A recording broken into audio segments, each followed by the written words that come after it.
The epistle of Paul to Philemon. ഫിലമോന് എഴുതിയ അപ്പോസ്തലനായ പൗലോസിൻ്റെ ലേഖനം പാർട്ട് 1 and 2 ആണ് പറയാൻ ഉദ്ദേശിക്കുന്നത്. വളരെ അനുഗ്രഹിക്കപ്പെട്ടതായ ദൂതാണ് എൻ്റെ കൂടെ കടന്നു വരുന്നത്. നമ്മുടെ കുടുംബങ്ങളിൽ പ്രയാസമുള്ളപ്പോൾ, പ്രശ്നമുള്ളപ്പോൾ, സഭകളിൽ പ്രശ്നമുള്ളപ്പോൾ, സമുദായത്തിലെ സമൂഹത്തിലെ ഒക്കെ ഉള്ളപ്പോൾ ഈ ഒരു ബുക്ക് വായിക്കുക, ഈ ഒരു എപ്പിസിൽ, ഈ ഒരു ലെറ്റർ വായിച്ചു പോകുന്നത് അനുഗ്രഹമായിരിക്കും. നമ്മൾ മുൻപായിട്ട് ദൈവം പറയുന്നതാണ്. അപ്പോസ്തലനായ പൗലോസ് ഫിലമോൻ എഴുതിയ ലേഖനം 1-5 വരെയുള്ള വാക്യം.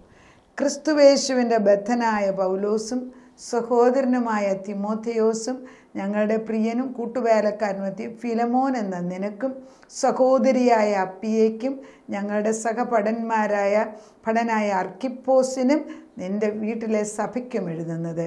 നമ്മുടെ പിതാവായ ദൈവത്തിങ്കിൽ നിന്ന് കർത്താവ് യേശു ക്രിസ്തുവിങ്കിൽ നിന്ന് നിങ്ങൾക്ക് കൃപയും സമാധാനവും ഉണ്ടാകട്ടെ. ആർക്കാണ് എഴുതിയിരിക്കുന്നത്? യേശു ക്രിസ്തുവിൻ്റെ ബദ്ധനായ പൗലോസ്. ആക്ച്വലി ലിറ്ററലി പൗലോസ് ജയിലിൽ കിടന്ന് എഴുതുന്നുണ്ട്, റോമാ ജയിലിൽ കിടന്ന് എഴുതുന്നുണ്ട്. ആദ്യത്തെ റോമാ ജയിലിൽ കിടക്കും. ഇതിൽ നിന്ന് പുറത്ത് രക്ഷപ്പെട്ട് തടവിൽ നിന്ന് വിടുതലാക്കി രക്ഷപ്പെടുത്തി വിട്ടുന്നുണ്ട്. അത് കഴിഞ്ഞിട്ട് ആദ്യത്തെ തടവിൽ റോമിലുള്ള തടവിൽ എഴുതിയ ഒരു ചെറിയ ലേഖനം, അതാണ് സഭയെന്ന് പറയുന്ന ഒരു ചെറിയൊരു കുടുംബമായിട്ടാണ് ഇവിടെ കാണുന്നത്. നമുക്ക് നോക്കാം എന്താ അതിനകത്ത് പ്രത്യേകമായിട്ട് പറയുന്നത്. ക്രിസ്തുവേശുവിൻ്റെ ബദ്ധനായ പൗലോസ് എപ്പോഴും പറയും, ഞാൻ ദൈവത്തിൻ്റെ ബദ്ധനാണ്. ക്രിസ്തുവിൻ്റെ സുവിശേഷം പറഞ്ഞതുകൊണ്ട് ജയിലിലാക്കി, അപ്പോഴും ബന്ധന. അല്ലാതെ ആത്മീയ കോളത്തിൽ അദ്ദേഹം പറഞ്ഞു, ഞാൻ ദൈവത്തിൻ്റെ തടവുകാരനാണ്. കാരണം he himself surrendered his life to Jesus. അതുകൊണ്ടാണ് ഈ രണ്ടർത്ഥമുണ്ട്. ക്രിസ്തുവേശുവിൻ്റെ ബദ്ധനായ പൗലോസും സഹോദരനായ തിമോത്തിയോ. അപ്പോൾ തിമോത്തിയോസ് കൂടെ സഹോദരനായ തിമോത്തിയോസും അവർ തമ്മിൽ ഉറ്റ ബന്ധം അവിടെ കാണുന്നുണ്ട്. ഞങ്ങളുടെ പ്രിയനും കൂട്ടുവേലക്കാരനുമായ ഫിലമോൻ എന്ന നിനക്ക്. ആർക്കാ? എനിക്ക് നീ പ്രിയനാണെന്ന് മീൻസ് ഇൻറ്റിമേറ്റ്, ഒത്തിരി എൻഡിയറിങ് വേർഡ്സ്. പ്രിയൻ, പിന്നെ വേക്കൾ, പ്രിയന്, കൂട്ടുവേലക്കാരൻ, സഹപ്രവർത്തകൻ, പ്രിയ സഹോദരൻ, എനിക്ക് പ്രിയൻ, അങ്ങനെ പല പല നല്ല വേർഡുകൾ, സ്നേഹിക്കുന്ന വാക്യം, അതിനെ എൻഡിയറിങ് വേർഡ്സ് എന്ന് പറയും. ഒത്തിരി എൻഡിയറിങ് വേർഡ്സ് ഈ ഫിലോമോനകത്തുണ്ട്. ഇത് വായിച്ചാൽ നോക്കും പൗലോസിന് ഫിലമോൻ എന്ന് പറഞ്ഞ ആളിനെ അങ്ങേയറ്റ സ്നേഹമാണ്. നമുക്ക് ആർക്കെങ്കിലും നമുക്കിങ്ങനത്തെ ഒരു സ്നേഹിതൻ ഉണ്ടെങ്കിൽ എന്ത് നല്ലതാണ്. ഒന്നുകിൽ പൗലോസ് സ്നേഹിച്ചതുപോലെ ഫിലമോൻ പൗലോസിനെ സ്നേഹിച്ചതുപോലെ സ്നേഹിക്കുന്ന ഒരാളുണ്ടെങ്കിൽ ജീവിതത്തിൽ എല്ലാ ഭാര്യ ഭർത്താക്കന്മാർ അങ്ങനെ തന്നെ സ്നേഹിക്കാനാണ് ദൈവം ആഗ്രഹിക്കുന്നത്. പക്ഷേ ഒരു കാരണവശാലും അവർ തമ്മിൽ ഐക്യതയുടെ ആത്മാവ് വരുന്നില്ല. ഒന്നിച്ചു ജീവിച്ചാൽ പോലും ഐക്യതയുടെ ആത്മാവില്ല. കാരണം മുഴുവനും ജഡം വരിക്കാതെ നമ്മളിൽ ഐക്യത വരില്ല. രണ്ട് പേഴ്സണാലിറ്റീസാണ് ജീവിക്കുന്നത്.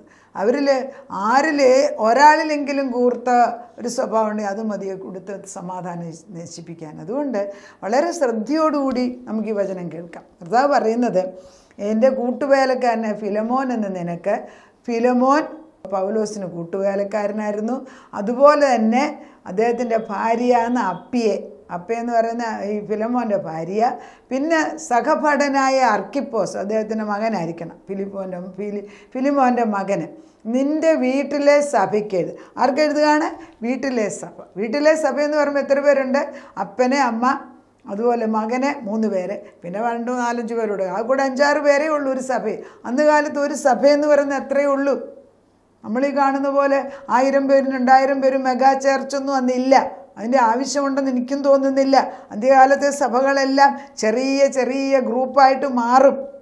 കാരണം ഈ വലിയ ഈ മെഗാ ചർച്ചകൾ നടത്തിയിട്ട് ആർക്കും പ്രയോജനമില്ലാതെ വലിയൊരു ഷോ കാണിക്കാനല്ല ദൈവം കടന്നു വന്നിരിക്കുന്നത്. അത് കാണിച്ചോ, വേണമെന്നെങ്കിൽ ആവശ്യമുണ്ടെങ്കിൽ കാണിച്ചോ, അതല്ല പ്രശ്നം. ദ പോയിൻ്റ് ഈസ്, ദൈവത്തിന് ഓരോ വ്യക്തിയും ഒരു ചെറിയൊരു ഫാമിലിയാണ്. അതൊരു സഭയായിട്ട് പൗലോസ് കാണിച്ചു. അങ്ങനെയാണ് ദൈവം നമ്മളെയും കാണുന്നത്. നമ്മളൊരു ചെറിയ സഭയാണ്.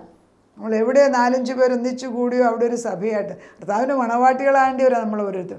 ആ ഒരു കാഴ്ചപ്പാടിലെല്ലാം കാണാമെങ്കിൽ ഒക്കത്തിന് ഒരു അർത്ഥമുണ്ട്. ഈ ഫിലമോൻ എഴുതിയതിനകത്ത് 4 ഇതിനെ ആകെ 25 വാക്യങ്ങളേ ഉള്ളൂ. ഒന്ന് ആമുഖമാണ്, അത് 1 തൊട്ട് 3 വരെയുള്ള വാക്യം. പിന്നെ സഹോദരനാകാൻ ഒരു അടിമ വീണ്ടും ജനിക്കുന്നു, അതായത് അടിമയായ ഒരു മനുഷ്യനെ വീണ്ടും ജനിപ്പിക്കുക എന്നാണ്. ഏകദേശം 4-16 വരെയുള്ള വാക്യം. പിന്നെ പുതുമനുഷ്യൻ്റെ സ്വീകാര്യത്തിന് വേണ്ടി ഒരു സഹോദരൻ ശുപാർശ ചെയ്യുക. പുതിയ മനുഷ്യനായവൾക്ക് വേണ്ടി പൗലോസ് ശുപാർശ ചെയ്യുന്നതായിട്ട് നമുക്ക് കാണാം. 4-ാമത്തേത് ഉപസംഹാരം. അപ്പോൾ ഇങ്ങനെ 4 ഭാഗങ്ങളായിട്ട് നോക്കുമ്പോൾ അപ്പോസ്തലനായ പൗലോസ് സഹോദരനെ തിമോത്തിയോസിൻ്റെ കൂടെ നിന്ന് എഴുതുകയാണ്. എപ്പോഴാണ്? AD 64 ഇത് എഴുതുന്നത്. പൗലോസ് തൻ്റെ 1-ാം റോമ കാരാഗ്രഹത്തിൽ വെച്ച് അവിടെ നിന്ന് മോചിതനാകുന്നതിന് അല്പകാലം മുൻപാണ് ഇത് എഴുതിയ സ്ഥലം എവിടെ? കാരാഗ്രഹം, റോമ കാരാഗ്രഹം. സ്വീകരിക്കുന്ന ആരാണ്? ഫിലിമോൻ്റെ ഭാര്യയാണ് അർപ്പിയോയും അർക്കിപ്പോസ് അവരുടെ മകൻ. അതാണ് ഒരു ചെറിയ സഭ. നമുക്കത് എളുപ്പം റിലേറ്റ് ചെയ്യാം. ഞാനും എൻ്റെ ഭർത്താവും എൻ്റെ മോനും മോളും അവരുടെ കുടുംബം. That's all, very simple. It's A സഭ. ആ സഭയ്ക്ക് എഴുതി കൊടുക്കുകയാണ്. എന്തോ കാര്യമായിട്ടുള്ള എഴുതുകയാണ്. നമുക്ക് നോക്കാം എന്താണ് എഴുതിയിരിക്കുന്നത്. നമുക്ക് മനസ്സിലാക്കേണ്ടത് പൗലോസ് പുതുമനുഷ്യനിൽ വിശ്വാസികളുടെ തുല്യനിലയുടെ ഒരു ദൃഷ്ടാന്തം നമുക്ക് ഇതിനകത്തോടെ നമുക്ക് മനസ്സിലാക്കാം. നമുക്ക് വായിച്ചു നോക്കുമ്പോൾ ഇങ്ങനെ എഴുതി: വീട്ടിലെ സഭയ്ക്ക് എഴുതുന്നു, നമ്മുടെ പിതാവായ ദൈവത്തിങ്കൽ നിന്ന്, എല്ലാവർക്കും ഒരു പിതാവാണ്, ഏക പിതാവായ ദൈവത്തിങ്കൽ നിന്നും കർത്താവായ യേശുക്രിസ്തുവിങ്കിൽ നിന്ന് നിങ്ങൾക്ക് കൃപയും സമാധാനവും. എപ്പോഴും പൗലോസ് എഴുതുമ്പം ആദ്യമേ is very good in introduction. അത് അവസാനം എല്ലാവരുടെയും പേര് ഓർക്കും. അത് പൗലോസിൻ്റെ ഒരു പ്രത്യേക നേച്ചറാണ്. എന്നിട്ട് പറഞ്ഞ ഒരു കൃപ അയക്കുന്നു, ഞാൻ സമാധാനം അയക്കുകയാണ്. കൃപയും സമാധാനം ഇല്ലാതെ ഒരു സഭയും നിൽക്കത്തില്ല. നമ്മുടെ കഴിവ് വേണ്ടെന്നല്ല, കഴിവ് വേണം. But God looks at the availability more than the ability. ദൈവത്തിന് ഇട്ട് കൊടുക്കാം, പക്ഷെ നീ ആർ യു അവൈലബിൾ. ദൈവം പറയുന്ന കാര്യം ചെയ്തെടുക്കാൻ നീ റെഡിയാണ്. പലപ്പോഴും ആളുകൾ പറയും എനിക്കതിന് കഴിവില്ല, എനിക്കതിന് ബുദ്ധിയില്ല. നമുക്ക് കഴിവോ ബുദ്ധിയോ തരുന്നത് ദൈവമാണ്. പിന്നെ നമുക്ക് കഴിവില്ലാത്ത കാര്യത്തിൽ യേശു ഏൽപ്പിക്കത്തുമില്ല. അതിന് വേറെ ആളിനെ ദൈവം കണ്ടിട്ടുണ്ട്. പക്ഷെ നമ്മളെ ഏൽപ്പിച്ച ജോലിക്ക് അവൻ നമ്മളെ പ്രാപ്തരാക്കും. അത് നമ്മൾ മനസ്സിലാക്കിയാൽ ഒത്തിരി ഭാരങ്ങൾക്ക് നമ്മുടെ ഒഴിയുന്നു. എനിക്ക് ചെയ്യാൻ കഴിയാത്തതിനകത്ത് ഞാൻ ചെന്ന് തലയിടേണ്ട ആവശ്യമില്ല. വല്ലവൻ്റെ ഷൂസിൽ നമ്മൾ നിൽക്കേണ്ട ആവശ്യമില്ല. എന്താണ്? അപ്പോൾ ആദ്യത്തെ ആമുഖത്തിൽ ആരെഴുതുന്നെന്നും പൗലോസിൻ്റെ സ്ഥിതി എന്താണെന്നും പൗലോസ് എവിടെയാണെന്നും ജയിലിൽ വെച്ചാണ് എഴുതുന്നതെന്നും കൂട്ടുവേലക്കാരനായിട്ട് തിമോത്തിയോസ് ഇപ്പോഴുണ്ട്, പക്ഷേ നേരത്തെ പുറത്ത് താമസിക്കുന്ന ഫിലമോനും ഭാര്യയ്ക്കും മകനും ചെറിയ വീട്ടിലെ സഭയ്ക്കുമാണ് എഴുതുന്നത്. നിങ്ങൾക്ക് കൃപയും സമാധാനം ഉണ്ടായിട്ട് കർത്താവ് യേശുവിനോടും സകല വിശുദ്ധന്മാരോടും നിനക്കുള്ള സ്നേഹത്തെയും. ഫിലമോനോടാണ്. ഫിലമോനെ, ദൈവത്തിൻ്റെ കർത്താവ് യേശുവിനോട് നിനക്ക് സ്നേഹമുണ്ട്, നിനക്ക് സകല വിശുദ്ധന്മാരോടുള്ള സ്നേഹം വിശ്വാസത്തെയും കുറിച്ച് ഞാൻ കേട്ടിട്ട് നമ്മിലുള്ള എല്ലാ നന്മയുടെയും പരിജ്ഞാനത്താൽ നിന്റെ വിശ്വാസത്തിൻ്റെ കൂട്ടായ്മ ക്രിസ്തുവിനായി സഫലമാകേണ്ടതിന് എൻ്റെ പ്രാർത്ഥനയിൽ നിന്നെ ഓർത്തുകൊണ്ട് എപ്പോഴും ഞാൻ ദൈവത്തിന് സ്തോത്രം ചെയ്യുന്നു. ഇംഗ്ലീഷിൽ പറയുന്നത് I give praise for every remembrance of you. അത് വളരെ പ്രധാനമല്ലേ? വിശുദ്ധന്മാരെന്ന് പറയുന്നത് ഇവരാരും വിശുദ്ധരാന്ന് നമ്മൾക്ക് തോന്നുന്നു. പക്ഷേ അന്ന് പൗലോസ് എല്ലാ സഭകളിലെ വ്യക്തികളെയും രക്ഷിക്കപ്പെട്ട ജനതയെ വിശുദ്ധർ എന്നാണ് അഡ്രസ്സ് ചെയ്തിരുന്നത്. ഇതൊരു സ്ഥാനമാറ്റമാണ്. പാപികളായിരുന്ന നമ്മളെ വിശുദ്ധരാക്കിയത് നമ്മുടെ മാറ്റം കൊണ്ടോ പ്രവൃത്തി കൊണ്ടോ അല്ല, ക്രിസ്തുവിൻ്റെ വീണ്ടെടുത്തപ്പോൾ നമുക്കൊരു സ്ഥാനമാറ്റം വന്നു. അതിനാൽ നമ്മളെ വിശുദ്ധരെന്ന് വിളിക്കുന്നത് എല്ലാ ലേഖനത്തിലും നമ്മൾ കാണുന്നു. എങ്കിൽ നമ്മളും വിശുദ്ധരാന്ന് നമുക്ക് മനസ്സിലാക്കാൻ എത്ര പാടെന്താ. നമ്മൾ ദൈവത്തിൻ്റെ മക്കളാണ്, ദൈവത്തിനെ സ്വീകരിച്ചു, ദൈവത്തിന് വിശുദ്ധരായി മാറി. അതിനി മരിച്ചടക്കി വെച്ച് പിന്നെ നമ്മളെ പൊക്കിയെടുത്ത് വിശുദ്ധരാക്കേണ്ട ആവശ്യമൊന്നുമില്ല. അങ്ങനെയല്ലല്ലോ ഇവിടെ എഴുതിയിരിക്കുന്നത്. അങ്ങനെയല്ല ഇവിടെ എഴുതിയിരിക്കുന്നത്. നമുക്കൊരു സ്ഥാനമാറ്റം എന്ന് പറയുമ്പോൾ എങ്ങനെയാണ്? നാളെ കല്യാണം കഴിക്കാൻ പോകുന്ന കൊച്ചനെ ചെറുക്കനും പെണ്ണും നമ്മൾ പറഞ്ഞു. ചെറുക്കനും പെണ്ണും ചെറുക്കൻ ബ്രൈഡ് ആൻഡ് ബ്രൈഡ് ഗ്രൂം എന്ന് പറയുന്നത്. പിറ്റേ ദിവസം കല്യാണം കഴിക്കുന്ന ദിവസം ഒരു ബ്രൈഡ് ആൻഡ് ബ്രൈഡ് ഗ്രൂമായി മാറി, ബ്രൈഡ് ഗ്രൂം ആൻഡ് ബ്രൈഡായിട്ട് മാറുന്നു ചെറുക്കനും പെണ്ണും. എന്നാൽ കല്യാണം കഴിച്ച് കഴിയുമ്പോൾ അവരുടെ സ്ഥാനം എന്താ? ഭർത്താവും ഭാര്യയും ഭർത്താവും. സ്ഥാനമാറ്റം. പിന്നെ കല്യാണം കഴിച്ചു കഴിഞ്ഞിട്ടുള്ളവരെ ബ്രൈഡെന്ന് വിളിക്കത്തില്ല. കല്യാണം കഴിച്ച് കഴിഞ്ഞിട്ടുള്ള ചെറുക്കനും പെണ്ണൊന്നും പറയത്തില്ല. പറയുമോ? സ്ഥാനമാറ്റത്തിന് വിലയുണ്ട്. ഇപ്പം ഞാൻ ഇവിടെ നിന്നിപ്പം നിങ്ങളോട് ഞാൻ വചനം പറയുന്നു. ഞാൻ കോർട്ടിൽ ചെന്ന് ഞാൻ ഗൗൺ ഇട്ട് കഴിഞ്ഞാൽ ഞാൻ വക്കീലാണ്. എൻ്റെ വസ്ത്രം കാണുമ്പോൾ എൻ്റെ പദവി മാറുന്നു, പൊസിഷൻ ചേഞ്ച് ചെയ്യുന്നു. അന്നേരം ഞാൻ വക്കീലാണ്. അല്ലാത്തപ്പോൾ ഞാൻ സാധാരണ വ്യക്തിയാണ്. പക്ഷേ എന്നാലും ഞാൻ എപ്പോഴും ഒരു വക്കീലാണെങ്കിലും എനിക്കുള്ള പ്രയോജനം എൻ്റെ ഞാൻ ചെന്ന് കോടതിയിൽ നിൽക്കുമ്പോഴാണ്. അപ്പോൾ സ്ഥാനമാറ്റം എടുത്ത് ഉപയോഗിക്കാൻ പഠിച്ചില്ല എങ്കിൽ നമ്മൾ പുറകോട്ട് പോയി ജയിച്ചിട്ട് ഒരു കാര്യമില്ല. You have been changed for ever. ആ ദൈവത്തിൻ്റെ പരിശുദ്ധാത്മ ഇങ്ങനെയാണ് പറയുന്നത്, ഞാൻ നിന്നെക്കുറിച്ച് എന്ത് കേട്ടു? ദൈവത്തോടുള്ള സ്നേഹം, യേശുവിനോടുള്ള സ്നേഹത്തെക്കുറിച്ച് അറിഞ്ഞു, വിശുദ്ധന്മാരോടുള്ള സ്നേഹത്തെക്കുറിച്ച് അറിഞ്ഞു. എപ്പം ഞാൻ നിന്നെക്കുറിച്ച് ഓർക്കുന്നു അപ്പോഴെല്ലാം I give praise. And every remembrance of you I give thanks to the lord. എന്നെ ഞാൻ ഓർക്കുമ്പോഴെല്ലാം. അങ്ങനെ എത്ര കൂട്ടുകാർ നമുക്കുണ്ട്. നമ്മൾ ഒരാളെ ഓർക്കുമ്പം ആ വ്യക്തി നല്ലതാണ്, അവർ ദൈവം ഞാൻ നന്ദി പറയും, അവരെ ഓർത്ത് ഞാൻ നന്ദി പറയുന്നു.